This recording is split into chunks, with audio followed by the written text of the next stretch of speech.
425. Welcome to the Michigan Homer Pod, episode 3, I believe, maybe 4.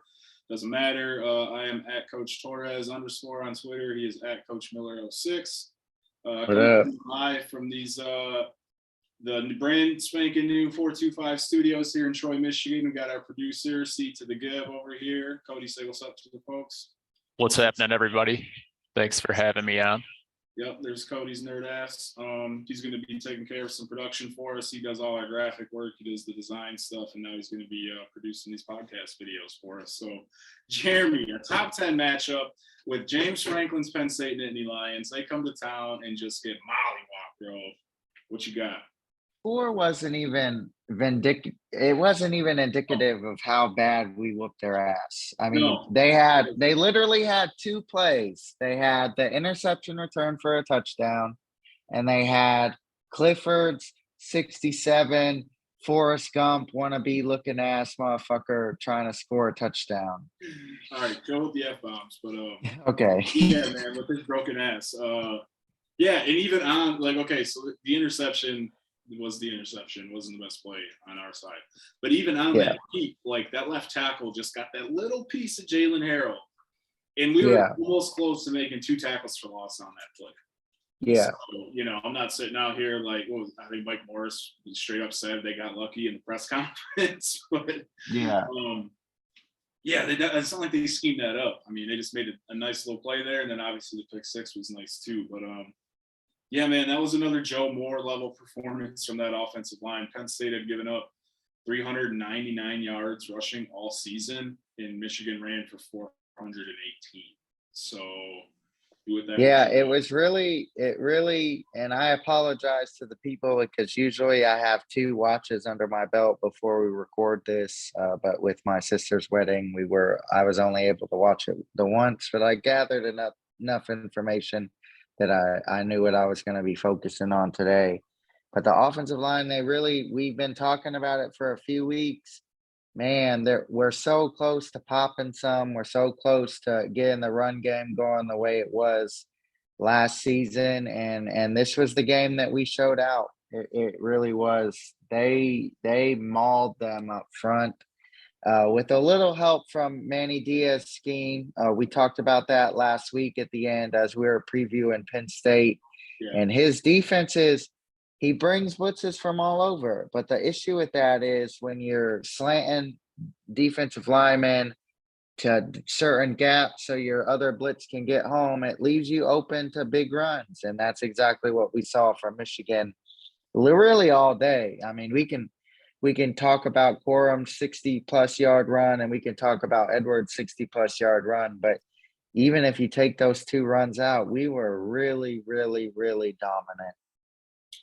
Yeah, from start to finish, really. I mean, you look at the first couple drives where we're kicking field goals and not getting in the end zone.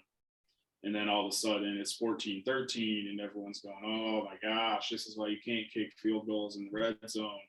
And they're not wrong. Obviously, you'd like touchdowns there, but at the end of the day, when the score ends up being what it is, I just feel like maybe I don't know if this is too myopic or not, but the Michigan Twitter lives so in the moment with these games where it's you feel like the world's ending because it's 14-13, and everything we've done to this point is just garbage, and it's another possession or 2, exactly. Let the game play out before you absolutely lose your minds on something. It's some prisoner of the moment stuff, and it gets to be too much sometimes because we're questioning everything, and thankfully we didn't go back into Cade wasn't brought up or anything like that. We didn't de-evolve that far back, but yeah, man, the offensive line was dominant. I've seen some tweets saying Blake Corum is Michigan's offense and that's it. And it's he wasn't even our leading rusher on Saturday. So I don't know what y'all was talking about. The offensive line is the offense, and that's how it damn should be. Yeah, I mean, and we've been talking for a couple weeks, hey, in big games, I think we're going to see a little bit more of McCarthy running. And we thought we'd see it a little bit against Indiana because it's on the road and their offense is going to be capable of scoring points. And we really didn't see it. But this game, And it wasn't even really on designed runs. It was just like, hey, let me not make a stupid decision. Let me get 5 yards real quick, or let me go pick up the first down to give us another set of downs to work with. Yeah, let me get what I can. Let me extend a drive. A lot of talk recently about Michigan's tendencies. Obviously, Joel Klatt won't shut up about it on the broadcast. He keeps trying to call out our stuff before we do it.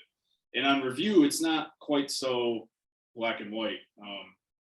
Everything that Jim does with these motions and just flat out, period, everything he does on offense is for a reason. And if we're running these split zones where we bring the guy, that's almost like a running wham motion. I don't even know what you would call it. You're the offensive guy, but when they bring that guy in from the slot, whether it's a tight end or even a receiver, and they run these split zones, and now all of a sudden it's a split zone keep and it's a read. A Space Coyote was pointing that out on Twitter all weekend. Like, yeah, hey, 9 times out of 10, this is this, and then all of a sudden, bam, here comes JJ with the ball. Yeah. Everything is choreographed. Everything is very much on schedule with Michigan in that offense. Well, Jim even said it in his post-game press conference today that, hey, like all the stuff we've ran, like we've got counter punches that we're going to be putting in. He talked about putting them in during this week. He's like, you'll see a little bit of that this week. Mhm. So, I mean, like I said last week, it feels like last week and the weeks prior, it felt like we're going to run our base stuff because we don't think that you can beat us and we don't have to get too complex to beat you. We can beat you beating our base stuff. We're just better than you up front. Yeah. And Indiana got them in a little bit of a trouble, but I didn't see anything that had me worried too much. And even I know there's going to be those Michigan fans that are like, JJ needs to throw for 300 yards a game or bust. And it's like, no, it doesn't work like that. Especially while I was up in Michigan and where we were in Troy, it was windy as hell. And I know it was windy as hell in that stadium. Yeah. And you could tell it in the game plan. We were throwing short on purpose. It was a lot of curls. It was a lot of stuff in the flats, but we were still productive. JJ was still efficient minus the pick. He was very efficient. He got the ball out. I'm you and me still would like better ball placement than what we've seen so far, but I think that'll come. I don't think it's anything. He's not incredibly behind his receivers. There's just like, hey, lead him a little bit more on this bubble screen, or hey, when the receiver is running open on the corner route, like put it in front of him instead of trying to put it behind him. And he showed us twice on Saturday. He's not good with his feet stuck in the mud. So yeah, the Donovan Edwards banjo route bubble that they ran on the first drive, and I think it was another throw to Roman. He's honestly not great at those. yeah. Which is like, it's the highest percentage throw in football. It's not, come draft stock time, it's not something he's going to really get knocked for. I would like to see him climb the pocket a little bit more, sense pressure a little bit more. He does great getting out of the pocket when he's scrambling right or left, but this stepping up and climbing, there's still a little bit that leaves to be desired there. But the dude leads the freaking country in completion percentage. I think that other stuff will come just with the more reps. I mean, people need to remember, like, this is his first year starting and he's only a sophomore. Yeah. So, I mean, we're gonna see the bad. We saw it again on Saturday. There's gonna be two or three games or 2 or 3 plays a game where you're just wincing, like, oh man, like don't do that, don't get us in trouble like that. Mm-hmm. And that pick was, it kind of encapsulates that, like, hey, just take the sack there, like don't put us in that type of situation. Yeah, it's some of the it's something that will come back in film review. And he's still missing guys every now and then with his eyes, not missing a throw or anything like that, but like, hey, here, it was an easy access throw that you didn't get to on your read, or you just what are you looking at? Or you just passed over and looking for something deeper. Yeah, exactly. So, but then that's the young Jimmy Harbaugh in him, like Jim said. Yeah. Yeah. So as far as the rest of the offense goes, Schoonmaker struggled a little bit again. He's not the best blocker, man. I really would want to see a little bit more out of him for his size and as strong as he looks. And I tweeted over the weekend, man, this is something that we can probably go down a rabbit hole on, but Ben Herbert's the best strength and conditioning coach in the country. And Michigan is winning in the weight room. Michigan takes over fourth quarters physically. And when you take over a game physically, you take over the game mentally. And Well, that was what was so funny about us going into halftime with them having a 1 point lead. And it was just like it kind of gave Penn State, but it was kind of like a false sense of hope. Like, y'all. And then we just came out and punched them in the mouth, and it was just like, no, y'all really aren't on our level. Like, let us show you real quick that you're not on our level. Yeah, And maybe Penn State's not that good. Maybe they drop a couple more games. I don't think Minnesota's going to be the easiest thing to handle. I'm sure Mo Ibrahim's got a big ass smile on his face watching film this week. Like, damn, I might go off. absolutely. Yeah, they still got the Bucks on the schedule. I believe, do they still have Sparty? I think they still have Sparty, right? Cody, they still have Sparty. Yeah, they haven't played Sparty yet.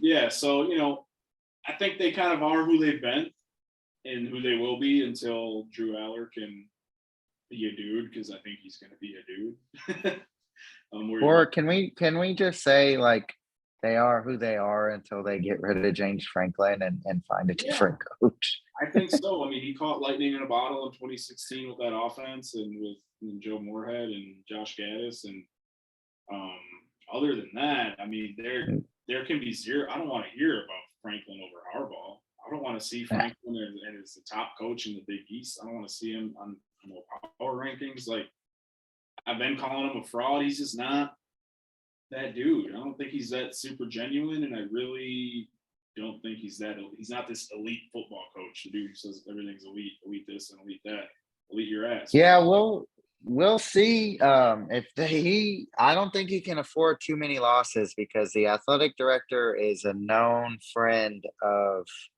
Matt Rule, and I don't think he would hesitate to can him so he can bring in Rule, even with the contract extension.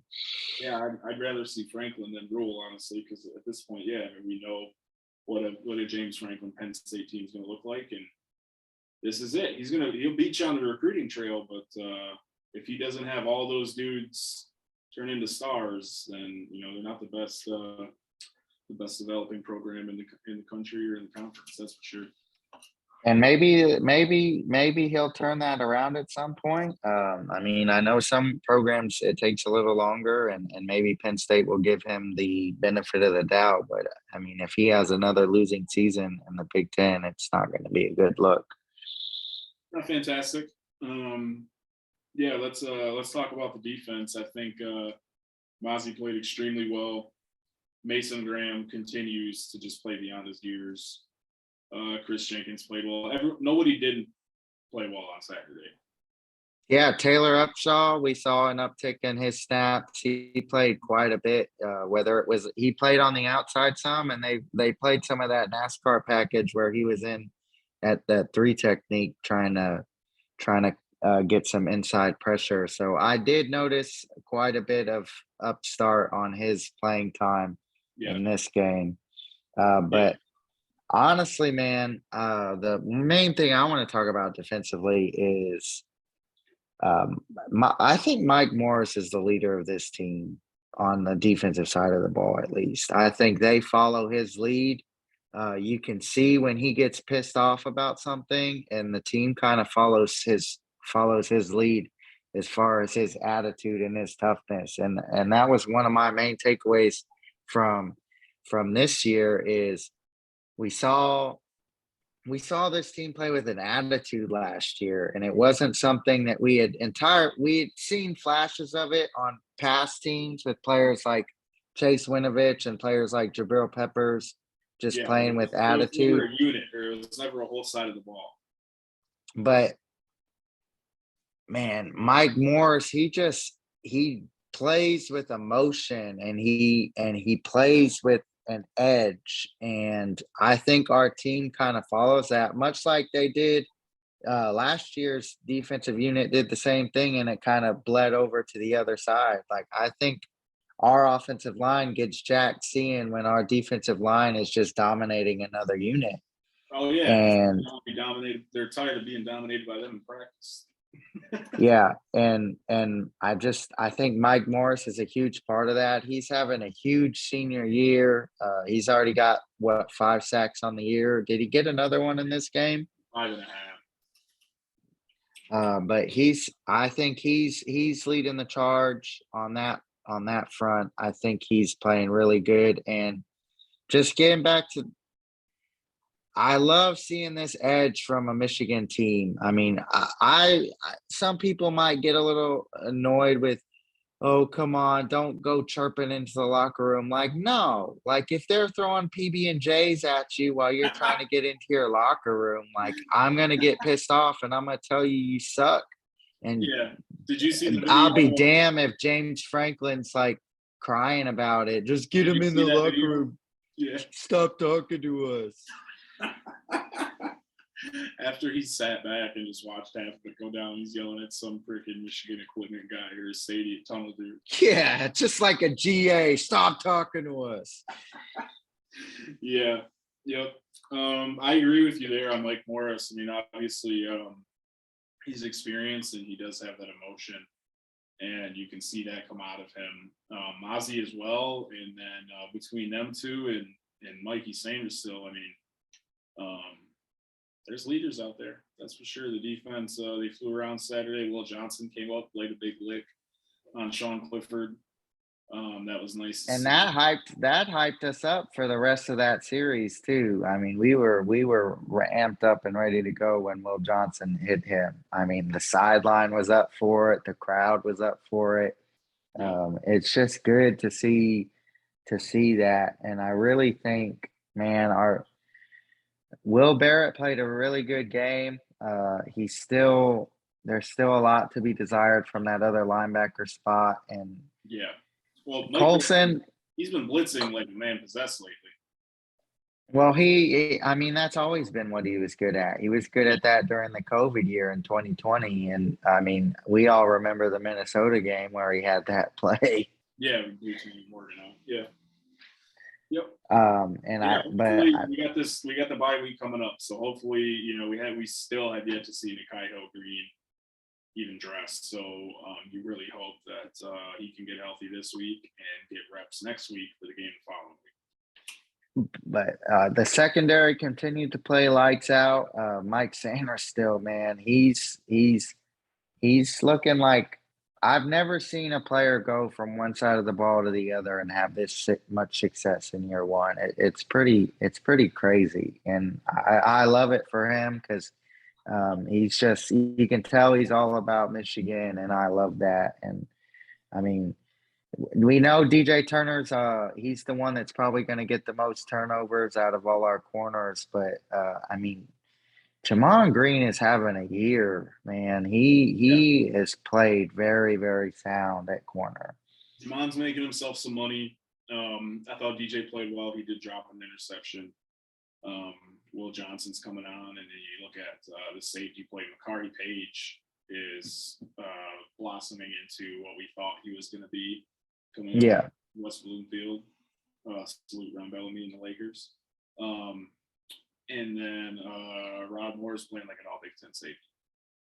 So the 3-star from Ohio balling out at Michigan. Who could have predicted that, So one of many. Yeah, man, good things. People can't forget, like, this is a top 5 matchup, and Penn State rolled into town undefeated with the top 5 defense in the country, and Michigan took it to the woodshed. Now 7-0 going into the bye week is a good feeling. We had a nice talk at the end of last week's pod that game was kind of going to make or break our season as far as the college football playoff goes. Because I think if we lose that, I think if we lose that, we probably wouldn't have made the playoff, even if we beat Ohio State. But I really think this sets up for you and me talked about it and even in August. And I told you one of the things I told you was October is gonna make or break this season for Michigan. Yeah, you said that all off season. And so far we're 3-0, but I mean, we'll get into our preview of Michigan State next week. But I mean, Michigan, that's the last true test of October to get us to November and really set us up for what could be another special season. So that game last week was going to be the benchmark to tell us, okay, are we competing for the playoff and maybe a national title, or are we just competing for the Big Ten East? Yeah. It looks like we're competing for the playoff and the national title, and we certainly will be on paper when Sparty comes to town in 2 weeks. So yeah, Jeremy and I did discuss Michigan has the bye week next week. So our Michigan pod, we're going to explore maybe taking it a little bit longer and giving you guys a very serious MSU primer. So next week will be the rivalry pod for sure. Is there anything before we leave, is there anything that you would like that you think Michigan like kind of needs to work on? I, for one, I think we've got to get some of these small penalties cleaned up because I mean we took a lot of yards and potential points off the board with just penalties that we can't have in other big games, or I think, or even not even the bigger games. Like it's just something like I don't want to go into Rutgers, especially if it's a night game, and have all these holding penalties or illegal formation. Yeah. I mean, we had Colston Loveland had 2 beautiful catches brought back because of penalties, and yeah, we can't. I got to stop you right there on Colston Loveland. Officially, he got the start last week, and Jim was gushing over him the other day in post game. So that's a high 4-star out of Idaho. The dude looks the part, and he's going to be a ball player, man. He's coming on strong right now. Yeah. He's going to benefit the most from all being down. Schoon has the numbers and has the production, but I think Loveland at the end of the day, maybe come November might be that guy. Yeah, I think he'll be. See, I think Schoonmaker was so good last year in that H-back role and and blocking in that role. And what we've seen so far from him being on the line of scrimmage as a true wide tight end is he's kind of struggling a little bit with his angles, and he's much better as the H-back because it allows him to get those angles on the defenders and get that block a little bit cleaner. Yeah, and that's just based off of his position on the depth chart. Last year, he's that H-back. Eric Hall's on the line of scrimmage in a 12 personnel or a 13 personnel look. And now Spoon's the guy that's up with Loveland coming behind him. Back just bouncing around here a little bit before we wrap up. Back to injuries. We really need Cade back because I don't want, I think in an emergency situation, you have Alan Bowman's experience where he's not going to come out. Yeah. Davis Warren obviously has shown us more and looks like he fits in the offense better and gets people more excited. But like, we need Cade back, dude. Cade needs to be on that sideline in helmet, ready to go. Worst case scenario, because you're going to need a backup quarterback at some point. Knock on wood, you never really do, but you can't go week to week like that. And he's a big part of the organization. Yeah, we need him back, and we're never going to get an injury report from Jim, but I would really, really like to see, I'd like to know what NHG is going through. I was kind of thinking about this today while I was at work it's kind of like, okay, maybe we're sitting them out because maybe they're sitting them out this long to preserve like a redshirt year since they've missed so much of the year already. I mean, I wouldn't rule that out to where they can play their 4 games because they haven't played yet and still have that redshirt year. I know that's not possible for Cade because he already had his redshirt year, Yeah, but I don't think NHG's had a redshirt year. I think he played as a freshman, if memory serves correct. I think so because he's a junior now. He would have been class of 2019, a year before Blake. So And I know Eric All has a redshirt year to use. He played as a true freshman. Yeah, he played right away, so he definitely would, and he's someone that I would fully expect to be back next year.